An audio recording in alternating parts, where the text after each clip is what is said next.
Because this is really my great pleasure to be with you here in Alicante for the 6th Aniridia Europe Congress meeting and for this COST session also. It's a pleasure because it's a pleasure to have really a communication with patients, with association, and really said the association, the Aniridia Europe, and also the French one, Generis, because we work together, and that's very important for patients. That's why we are able to have some research on clinical, and that's why we have the possibility to explain the phenotype and the genotype. I would like also to thank Sophie Valex because she is really the basis for this work also, and this is very important for us. So first of all, you know everything about Aniridia now because you have seen so many things, but just the introduction is it's a congenital penile malformation with nystagmus, low vision in early infancy, and ptosis also with complete or partial iris hypoplasia. That's sometimes very difficult to make the diagnosis because sometimes the iris seems to be very normal, and so the diagnosis is not made. And I've seen a patient. She was 32 years old, and the diagnosis was made at this level because she had a daughter, and the daughter was completely affected, and she was not. So this is very important to make the diagnosis first. There is also renal insufficiency with associated Aniridia-associated keratopathy. There is of course cataract, there is glaucoma, and there is foveal hypoplasia, and sometimes optic hypoplasia, which is not very common. Of course, there is also non-ocular anomalies, and I didn't see the presentation about Gignac, they did very well for these neuroendocrine anomalies, and this is very important also for the diabetes that we must search for. There is also mutation, and 90% of them will be PAC6 associated at the level of 11p13 locus. Just to explain for the patient, but also for clinical, it's very important to see that this is really a panopler. I will not detail everything, but you see on this figure where it's affected. This is also the part on the PAC6, but you see there is also origin located very nearly, and that's why sometimes this is syndromic for VAR syndrome.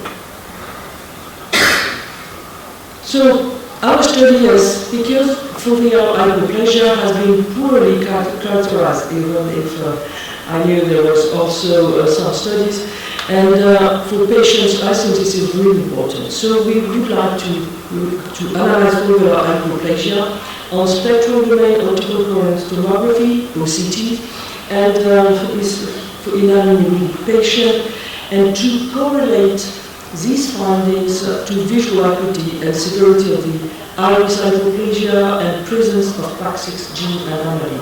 So you can see on the slide, on the right side, you can see here there is no foveal depression that explain the low vision also because the fovea is not normal. So we have in our database, which is CEMARA. CEMARA is a French database, a national French database. It's from the French ministry. We have 79 Aniridia patients with 758 eyes, because usually we have 2 eyes. Usually, I've never seen the third eye, but I'm looking for it. I have a double eye, but not really a third one. And so all the clinical findings were recorded, and there is iris hypoplasia classified with complete Aniridia with presence of iris roots or iris remnants, and partial Aniridia, and there will be also genetic results for those patients. So foveal hypoplasia and Aniridia, it's hyporeflective fovea, but also macular hypopigmentation, and also, which is important because if you don't have access to OCT, for instance in children, we have that because we have a handheld OCT, but it's not common. So you can see there is visibility of vessels in the central avascular zone, which is absolutely abnormal. And we have also nystagmus very early in the infancy. And we can characterize this severity of the hypoplasia, grade 0, which is normal, but 1 to 4, and correlated also to low vision. So we have also mutation in the coding region of PAC6, and external layers are similar, we will know that. So the classification has been done by Thomas and Aniridia, and you have here from the publication this characterization of the foveal hypoplasia, which is important because it may be just we are wanting to explain that it will be correlated with the visual acuity. It's not exactly completely correlated, but it is correlated. For these patients with Aniridia, we reviewed the SDOCT, and it's also a challenge to have OCT in patients with Aniridia. Why it's a challenge? It's a challenge because the nystagmus does not allow really very easily to take pictures. So it takes time. We need to find a position for the patient that is the lowest position of movement. So it is very complicated, but we did it. And so in 116 patients, we had 11 patients with OCT because that were included, with a mean age of 19 plus more or less 15 years. And also 69 females and 42 males, and 92% isolated Aniridia. It explains that it is also very difficult to get some OCT in patients with syndromic Aniridia because sometimes it's difficult to explain that they don't have to move, and this is why it's also complicated. And so we perform bilaterally for 95 patients and unilaterally for 70 patients, and so 205 eyes were analyzed. So you can see on the slide a partial Aniridia. So if we look at the distribution of OCT grading foveal hypoplasia, you see that mainly there is grade 4, which is in blue in the slide. And there is also, of course, grade 1 to 3. But mainly this is grade 4, and this is 73% eyes showing grade 4 foveal hypoplasia. So on these 95 patients, the repartition was 60% for grade 4, and 12 for grade 3, 11 for grade 2, and 6.5 were normal. So we have Aniridia, partial now, but with normal fovea. So in this 9 patients, we have also different degrees of foveal hypoplasia. We have some patients that are not exactly the same when just you observe the eyes. One is grade 2 and the other is grade 4, for instance. So the phenotype is also different in between eyes. So we correlated this grading of the fovea with the best corrected visual acuity. And so when you see that the BCVA, the grade 1 is 20/25, which is really good. And grade 2 is 20/40, which is less, of course, but when you go to grade 4, the correlation is 20/200. So we have demonstrated that the foveal hypoplasia is correlated with the best visual acuity. So you can see here correlated also here in 810, so in for us it's decimal visual acuity. And you can see also the external retinal granules decreased with the severity of the hypoplasia. If we go to the grade 4, to grade 1 to 4, and so you have seen here, this is the table where there is the range minimum and maximum. So we can see that even in grade 1, it could be bad at visual acuity. But sometimes it's a matter of transparency, but not too much because we have the OCT also. So in 88 patients of the 95 patients, they presented a mutation or deletion of PAX6 gene. And in the patients with the PAX6 anomaly, they presented foveal hypoplasia, as you can see here, and 80% had a PAX6 anomaly.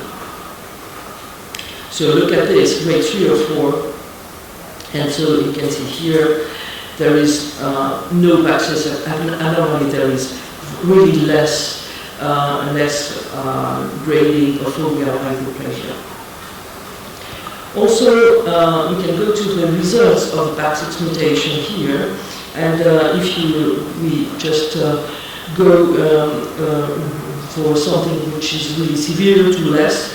And so we have also in the other table the part of the foveal hypoplasia grading.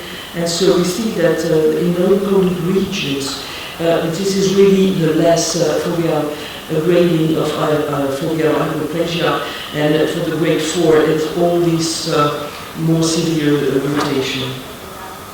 And so in between there is this sense mutation, and we see that it is not very easy to make repartition in between severe or not severe grading of foveal hypoplasia.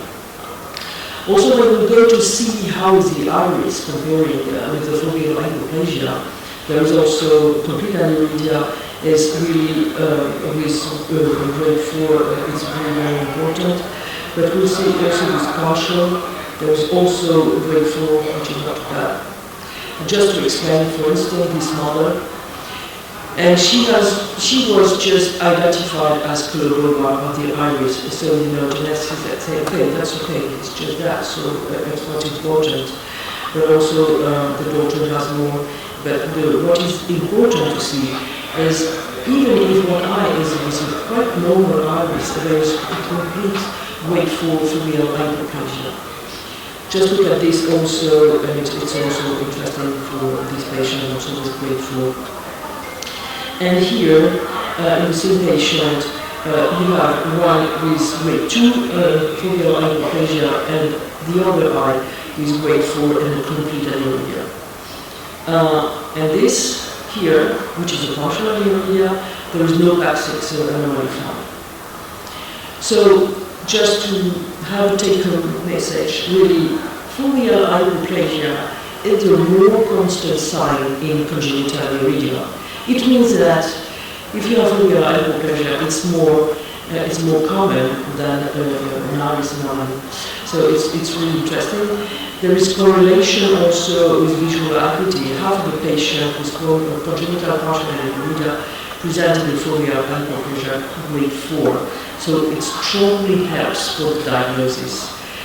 So this is really a study that correlates between the grading of the foveal hypoplasia, the BCVA in a larger cohort, and additional causes reducing visual acuity with the nystagmus, anterior segment disorder, myopia, refractive errors also, but they could be corrected. And it's also correlated with the low vision and can help in deciding whether further treatment or investigation are really necessary to improve patient visual acuity. And half of the patients with partial iris anomaly had grade 4 foveal hypoplasia, so it could really strongly help to early diagnosis in congenital aniridia. We have also developed just to know that the first therapeutic education program for patients, which could be interesting for you, but I hope we will do this work also for all Europe and things like that, because we have some tools, like chevalet in French. I don't know how to say that exactly, but you see the image here to explain everything, to explain to the patient what is good, what is not good for them or for their children. And so I just would like to thank very much my team, because this will not be possible with all my team. It will not be possible also with Sophie Valès. And we are working really very hard to do our best, and I hope we will find some solution for everybody. Thank you very much for your attention.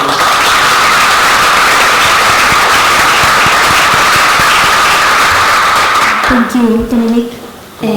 So anybody in the audience, there's one question over there.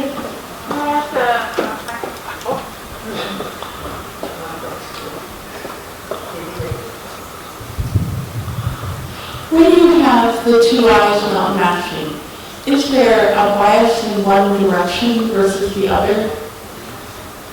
Can you precise that, because... So in some mouse mutants, it's always the left side that is more severe, for example. No. There is that they are, if they don't match, it's not a similar eye that is not matching. No. And then the second question, when you said the external retina layers are thinner, do you mean immediately outside the fovea, or do you really mean way at the edge of the retina? Well, it's sometimes very difficult to get the OCT on a large, wide range. So I could say that in the middle, but I have no data for larger, so it's very difficult for that. And if it were in the middle, would it be consistently thinner from the fovea to there, or is it normal and becomes thinner in a band further out? Well, it's supposed to be quite the same, but I should look more carefully. I will do that. Thank you. Thank you very much. Thank you. Any more questions?